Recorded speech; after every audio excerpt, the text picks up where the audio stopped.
Hi everyone. So been a little bit since I gave you an update on this 36-inch round coffee table. What I've done is I've cut all the legs and supports and I've glued them all together. There it is, all drying up. So as I said earlier, I hope I said earlier, it was a fairly easy process to create this base.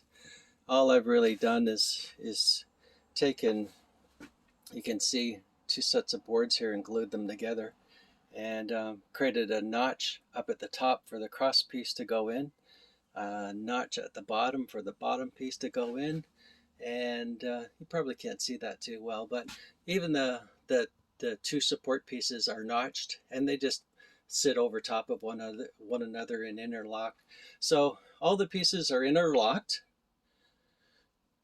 to one another and they're all interlocked to the legs, and just using the straps to hold it all together, a little bit of weight on the top to hold it all down. So I'm just going to give it a little bit of time to dry.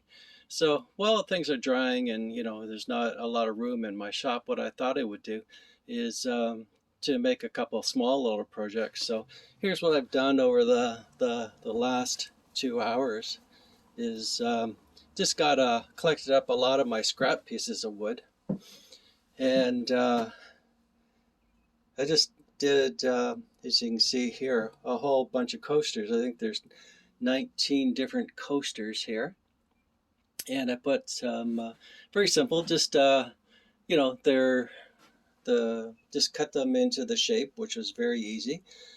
Sanded all the edges, front and back. Had to sand the one side because it was a little bit rough, and then I put linseed oil on them, and now they're just drying. I'll probably put some varnish on top of these because they are coasters and they'll have maybe wet glasses on top of them. And then I also made a whole bunch of soap dishes. So if you have a bar of soap, you know how it gets wet and gucky and you want it to dry, you put it on top of a little soap dish and all the watery stuff will leak out underneath it. So again, I just took a whole bunch of scraps, and cut the grooves in them. And you put grooves in the top, you put grooves in the bottom. There's holes in between, and the soap runs out through them like that. So again, I've got linseed on all of these, and that'll be the final process for them because you put soap on it, I'm not putting varnish on it, just going to leave it like that. So again, just a couple quick little projects that you can do in between big ones, okay?